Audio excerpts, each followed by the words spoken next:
డిగిరియాల మండలంలో అల్లారి బెంగళూరు హైవే పైన జాజేశ్వరం toll gate ఈరోజు మధ్యాహ్నం సమయంలో ఒక 2 లారీలు ఢీకొని అగ్ని ప్రమాదం గురైనాయి. చిత్రదుర్గ నుంచి బళ్ళారి వైపు కంకర్లోడ్తో ఒక లారీ చాలా ఫాస్ట్గా వచ్చి మనం పోవాల్సిన లెఫ్ట్ సైడ్ పోకుండా రైట్ సైడ్ వచ్చి టోల్ గేట్ దాటిన సిమెంట్ లారీ ట్యాంకర్ కుదరడం జరిగింది. ఉత్తరమే డీజిల్ ట్యాంక్ కుదరడంతో ఒక్కసారిగా మంటలు లెగసి డ్రైవర్ బయట రాలేకపోయాడు. బయట రాలేక ఆ మంటల వల్ల అక్కడెక్కడే అతను కాలిపోయి చనిపోవడం జరిగింది. దీనిపైన వెంటనే మనం ఫైర్ ఇంజన్లకు ఇన్ఫార్మ్ చేసి బండిని మంటలు అదుపులోకి తీసుకోవడం జరిగింది. తర్వాత ట్రాఫిక్ కూడా క్లియర్ చేసి మరి తదుపరి ప్రమాదాలు జరగకుండా జాగ్రత్తలు తీసుకోవడం జరిగింది. ఇప్పుడు లారీ ఓనరు డ్రైవరు సంబంధించిన బంధువులంతా వస్తున్నారు.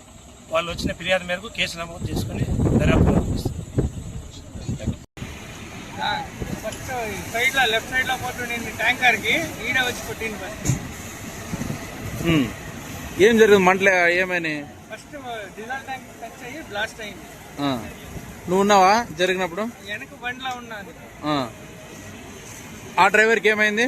ఆ డ్రైవర్ కి చిన్న పుట్ట గ్లాస్ గాయాలైన, చిన్న పుట్ట గాయాలైన, మెయిన్ గ్లాస్ కొట్టి బయటికి తీసాను. ఈ కంకర్ లాయర్ డ్రైవర్ కి